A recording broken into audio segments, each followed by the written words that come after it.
Nelle scorse ore i carabinieri, coordinati dalla Procura della Repubblica di Vibo Valentia, hanno fatto irruzione in un appartamento di un condominio residenziale dove il presunto autore dell'omicidio di Giuseppe Muzzupappa, avvenuto il 26 novembre scorso a Nicotera, si era nascosto. Il 38enne, commerciante di prodotti ittici, è accusato di omicidio volontario aggravato.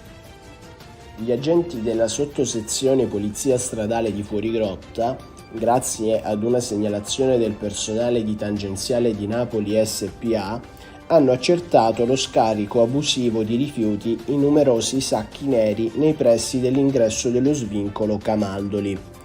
Si tratterebbe di un 56enne napoletano, già noto alle forze dell'ordine per condotte analoghe. All'uomo è stata inflitta una sanzione amministrativa di 600 euro.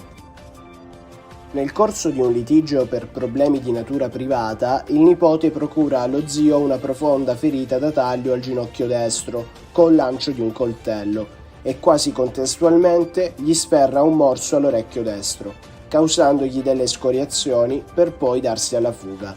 È accaduto a Cagliari. L'uomo non ha voluto denunciare il nipote, ma l'autorità giudiziaria è stata comunque informata dai militari dell'Arma che hanno documentato l'accaduto, anche nella prospettiva di possibili sviluppi. A partire da lunedì 9 gennaio il Comune di Modena dà il via alle riaperture dei centri per bambini e genitori per garantire tante attività specifiche per ogni esigenza volte all'aggregazione sociale. Il primo incontro, Piccole Mani Grandi Scoperte, è rivolto ai bambini da 0 a 1 anno e li vedrà coinvolti in un'esperienza sensoriale di manipolazione di materiali naturali. Ma i bambini non saranno gli unici protagonisti. Un ampio spazio dedicato anche alle mamme e alle prime esperienze, per le quali è prevista una serie di incontri sul tema dello svezzamento. Seguono poi altri eventi che coinvolgeranno i ragazzi più grandi in attività ludiche, laboratori e attività di lettura.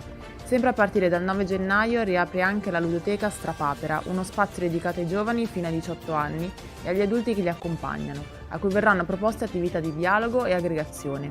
L'ingresso e partecipazione agli eventi è gratuito e su prenotazione. Per restare aggiornati e accedere a maggiori informazioni è possibile consultare la pagina online dedicata ai servizi, oltre alla possibilità di contattare il centro infanzia MOM. Lo spazio che ospita attività culturali e di spettacolo della città di Modena, La Tenda, ha aggiornato la sua programmazione settimanale in cui sono previsti 3 eventi imperdibili per gli appassionati di musica, poesia e temi quali la legalità e la criminalità organizzata, rispettivamente il 12, il 13 e il 14 gennaio. Francesco Locani si riconferma come speaker radiofonico e giornalista che intervisterà i tantissimi musicisti invitati all'evento inaugurale Cantautori su Marte, tra cui spicca la figura di Niccolò Fabi, il quale presenterà il nuovo progetto artistico Meno per Meno, pensato in occasione dei suoi 25 anni di carriera. Durante il secondo appuntamento dedicato alla poesia si terrà la terza manche del torneo Poetry Slam, l'ultima prima della finale prevista per venerdì 17 febbraio. Il vincitore avrà la fortuna di partecipare alla competizione culturale regionale. In ultimo si terrà l'incontro sulla presenza delle mafie in Emilia-Romagna, in cui verranno intervistati 2 ospiti speciali, Gaetano Alessi e Sara Donatelli, di Mafie Sotto Casa. Le iniziative sono a ingresso gratuito, ma necessitano di prenotazione. Maggiori informazioni sono disponibili sui canali social dedicati.